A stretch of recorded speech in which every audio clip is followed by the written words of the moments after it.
Good morning, students. Today we are going to discuss the topic sources of energy. So, what is sources of energy? Anything which provides us energy is known as source of energy.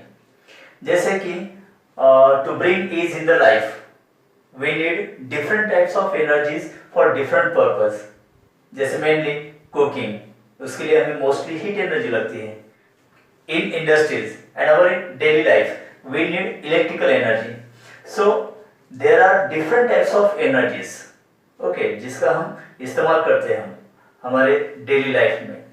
So कुछ यहाँ पर energy के types दिए: solar energy, wind energy, hydel energy, bio energy, geothermal energy. So पहले तो आपको sources of energy का meaning clear करते हैं एक बार फिर से. Anything which provides us energy is known as source of energy. जैसे कि solar energy, right. Solar energy हमें कहाँ से मिलती है? Mainly from the sun. So sun is the source of energy, जिससे सन से हमें सोलर एनर्जी मिलते हैं. ओके, तो solar panels, solar water heater जो हम यहाँ पर यूज कर सकते हैं. सेकंड, विंड एनर्जी जो हमें फ्लोइंग एयर या विंड से मिलती है. सो फ्लोइंग एयर और wind is the source of wind energy. Hydel energy हमें वाटर से मिलती है. जैसे आपको पता है water store in a dam what is potential energy, उसका कन्वर्जन हम इलेक्ट्रिकल एनर्जी में करते हैं. सो हाइड्रो इलेक्ट्रिक पावर स्टेशन में हम देखने वाले हैं. सो यहाँ से जो एनर्जी हमें मिलती है that is known as hydel energy and उसका मेन सोर्स क्या है? वाटर है. बायो एनर्जी, अब बायो एनर्जी हमें बायोमास से मिलती है जो हम बायोगैस प्लांट में देखने वाले हैं. So biomass is the source of bio energy. वैसे ही जियोथर्मल एनर्जी का मेन सोर्स है अर्थ. जैसे अर्थ क्रस्ट में कुछ एनर्जी होती है that release in the form of radiation, जिसे बोल क्या ना हो. तो in the form of radiation जो हीट जो एनर्जी होती है अर्थ क्रस्ट में, this is known as geothermal. तो इसका मेन सोर्स क्या है? यहाँ पर अर्थ है. Okay, so there are different types of energy and उनके सोर्स हमने अभी देखे हैं. So these all sources of energy are known as natural sources of energy or natural resources हम इसे कहेंगे. So these all natural sources, okay, are classified into two types: renewable source of energy and non-renewable source of energy. Now, what is renewable source of energy? The source of energy which exists as in infinite quantity, जो हम continuously उसको use कर सकते हैं. okay? और जो complete finish भी नहीं होता है. जैसे कि सन से हमें सोलर एनर्जी मिलती है. सोलर एनर्जी हम बार बार यूज कर सकते हैं, जैसे कि सोलर एनर्जी खत्म नहीं हो जाती है. Okay, so the source of energy which exist in infinite quantity and which can not exhaust, okay, which can be continuously using, and this is enough for us and for our next generation. So such type of energy source is known as renewable source of energy. Now it is also known as non-conventional and inexhaustible source of energy. Okay students, now next example यहाँ पर water, जैसे कि hydroelectric power station में water energy जिसमें potential energy होती है, okay, उसका conversion electrical energy में होता है. तो वाटर भी पर्याप्त मात्रा में अवेलेबल है on earth surface. Okay, so third one is wind, जो आपने wind is the main source of wind energy. अब जैसे आपने road side giant wind mills देखे होंगे. ओके, जो अगर एयर ब्लो होती है तो जायंट जो ब्लेड्स होते हैं उसके that revolves and which produces electrical energy. To revolve the blades of the giant windmills, the speed of air should be minimum 15 kilometre per hour, उससे ज़्यादा ही होनी चाहिए। जैसे कि वो रोटेट होने के बाद उसका कन्वर्जन, मतलब विंड एनर्जी का कन्वर्जन इलेक्ट्रिकल एनर्जी में होता है। तो ये कुछ एग्जांपल्स मैंने यहाँ पर दिए जो रिन्यूएबल सोर्स ऑफ एनर्जी के। Second type non renewable source of energy. अब non renewable source of energy का मतलब क्या होता है? The source of energy which exist in the limited quantity, if it exhaust it takes millions of years to reform again. मतलब ये limited quantity में है अर्थ सरफेस या अर्थ क्रस्ट में, जिसे हम बार बार यूज अगर करते हैं तो ये जल्दी खत्म हो सकता है। So it is exhaustible. अगर एक बार इसको यूज करते हैं तो उसको फिर से रीजनरेट करने के लिए हमें बहुत साल लगते हैं, मिलियंस ऑफ ईयर्स। ओके, जैसे coal, petroleum, natural gas, nuclear, radioactive, जिससे हम न्यूक्लियर एनर्जी प्राप्त कर सकते हैं। So these are some examples of non renewable source of energy. So all these are also known as fossil fuel, जिसे हम fossil fuel कहते हैं, मतलब नॉन रिन्यूएबल। ओके, इसका मीनिंग क्लियर हो रहा है आपको? Because such type of source of energy exist in limited quantity. अगर इसका इस्तेमाल हमने प्लानिंग के साथ और केयरफुली नहीं किया तो ये जल्दी खत्म हो सकते हैं। जैसे कि पेट्रोलियम, अब पेट्रोलियम, पेट्रोल डीजल क्राइसिस, उसके प्राइसेस बढ़ते हैं बिकॉज लिमिटेड क्वांटिटी में होता है। कोल भी खत्म होने के कगार पर है, ठीक है? Coal, petroleum, natural gases, so these are fossil fuels known as non-renewable source of energy. So it is also known as conventional exhaustible source of energy. Now, अब fuel, types of fuels और उसके कुछ characteristics हम discuss करते हैं. So what is fuel? Fuel is anything that provides us energy. So anything that provides us energy is called fuel, जिसे हम fuel कहते हैं, जिससे हमें एनर्जी मिलती है, that anything. Okay, so fuel classified in three types mainly: solid, liquid and gases. जैसे solid form में फ्यूल कौन कौन होते हैं? कोल, would, etc. These are some examples of solid fuel. Okay, जैसे कि कोल अगर बर्न करते हैं, वुड को अगर बर्न करते हैं तो उससे हमें हीट एनर्जी मिलती है. So coal and wood are the fuels which gives us heat energy. Liquid form में कौन कौन से फ्यूल होते हैं? जैसे petroleum oil, okay, petrol, diesel, then kerosene etcetera. And gaseous form में कौन कौन से फ्यूल होते हैं? For example LPG, then CNG etcetera. अब एलपीजी का मतलब क्या होता है? लिक्विफाइड पेट्रोलियम गैस, जो हम घर में यूज करते हैं, gas cylinder.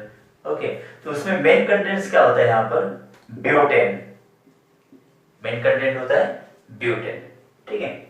CNG, what is CNG? आपको पता ही होगा, that is compressed natural gas. Okay, तो ये कुछ different forms of fuels, solid, liquid, gases और उसके कुछ एग्जांपल्स जो हमें पता है. नो, आइडियल फ्यूल हम किसे कहते हैं? The fuel which possess these characteristics, that fuel is known as ideal fuel. Okay, तो आइडियल फ्यूल के कौन कौन से कैरेक्टरिस्टिक्स होते हैं, इसके बारे में हम एक एक पॉइंट डिस्कस करते हैं. Now characteristics of ideal fuel. Number 1, fuel should be cheap and easily available. मतलब it should be cheap, okay, that means having low cost and easily available, जो प्लेंटी ऑफ क्वांटिटी में available होगा. Okay. Second, it should be easy to handle, store and transport. Fuel ऐसा होना चाहिए जिसे हम easily handle कर सकते हैं, स्टोर भी कर सकते हैं एंड इजीली ट्रांसपोर्ट भी कर सकते हैं, ऐसा फ्यूल होना चाहिए। Number 3, fuel should have high calorific value. अब कैलोरीफिक वैल्यू का मतलब क्या होता है? Shortly it is known as CV. So 1 calorific value का मतलब होता है the amount of heat energy released after burning of 1 gram fuel. अगर 1 ग्राम फ्यूल बर्न होता है, उससे जितने भी amount of heat energy release होती है, that is term as 1 calorific value. Okay, तो इसका मतलब क्या होता है कि जिसकी कैलोरीफिक वैल्यू सबसे ज्यादा होगी वो फ्यूल हमारे काम का है। Okay, that should be ideal fuel. So calorific value fuel की सब बहुत ज्यादा होनी चाहिए, जिससे कि हमें कम से कम फ्यूल अगर बर्न करते हैं तो ज्यादा से ज्यादा हमें हीट एनर्जी या एनर्जी मिल सकती है। Okay, then it should have proper ignition temperature. ये भी एक कैरेक्टरिस्टिक बहुत इंपॉर्टेंट है। प्रॉपर इग्निशन टेम्परेचर का मतलब क्या होता है? The temperature at which the fuel catches fire. Okay, जैसे इसका इग्निशन टेम्परेचर बहुत ज्यादा नहीं होना चाहिए या बहुत कम भी नहीं, एक मॉडरेट टेम्परेचर होना चाहिए उसका। It should not cause any pollution, ये सबसे इंपॉर्टेंट बात यहाँ पर है। It should not cause any pollution on burning by producing ash, smoke, harmful gases। जैसे हार्मफुल गैसेस कौन कौन से होते हैं? Carbon dioxide, carbon monoxide, sulphur dioxide, जिससे कि पोल्यूशन हो सकता है। Fuel should not cause any pollution on burning by producing ash, smoke, harmful gases. जैसे अगर ज्यादा स्मोक यहाँ पर तैयार हो जाता है तो that will be dangerous to our eyes. Okay, harmful gases जैसे carbon monoxide, carbon dioxide, sulphur dioxide तैयार हो सकते हैं। अगर ये यहाँ पर हार्मफुल गैसेस प्रोड्यूस होते हैं तो इससे एयर पोल्यूशन हो सकता है, जिससे कि बहुत सारे डिसीज हो सकते हैं, जैसे रिलेटेड टू लंग्स। ओके, तो इसलिए these are some characteristics of an ideal fuel. Okay students, now fossil fuels, इसके बारे में डिस्कस करते हैं।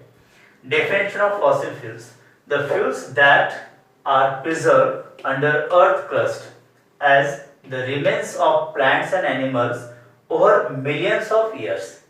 Such type of fuel is known as fossil fuels. जैसे एग्जाम्पल कोल, पेट्रोलियम, क्रूड पेट्रोलियम ऑयल जिससे हम पेट्रोल, डीजल या फिर केरोसिन हमें मिलता है।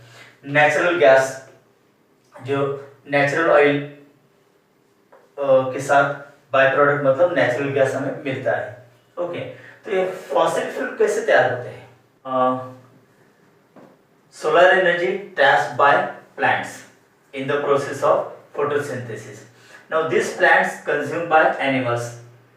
Now when during natural calamities जैसे कि earthquake, flood, avalanche, landsliding के दौरान क्या होता है कि animals और बहुत सारे plants buried हो जाते हैं under the earth crust, and due to extremely high pressure and due to sedimentation क्या होता है कि ये dead रिमेन्स जो होते हैं एनिमल्स एंड प्लांट्स के, उसका conversion over millions of year के बाद क्या होता है?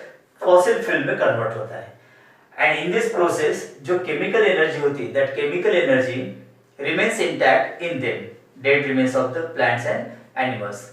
और जब हम फॉसिल फ्यूल को बर्न करते हैं, coal, petroleum, natural gases, so that chemical energy release in the form of heat energy, light energy etcetera. Okay, so this are some examples of fossil fuels. अब fossil fuel के uses कुछ discuss करते हैं and then बाद में disadvantages. जैसे uses में number 1, fossil fuel are used in generating electric energy in thermal power plants.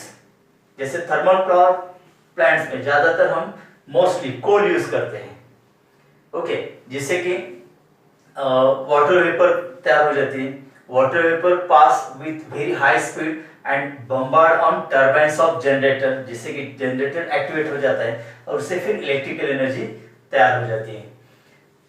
Fossil fuels are also used to produce many byproducts like paraffin wax, lubricating oil, tar, etc. अब इसमें क्या होता है, due to fractional distillation ये different by products उसमें तैयार हो जाते हैं. जैसे यहाँ पर डिसएडवांटेजेस भी है, जैसे कि fossil fuels are non renewable because they are present in limited quantities. Okay, so अगर प्लानिंग के साथ और केयरफुली हम यूज नहीं करते तो ये जल्दी खत्म हो सकता है. So this is non renewable, और अगर कंटिन्यूसली यूज करते हैं तो हम उसको जल्दी से फिर तैयार भी नहीं कर सकते बिकॉज मिलियंस ऑफ ईयर्स इस प्रोसेस में लगते हैं.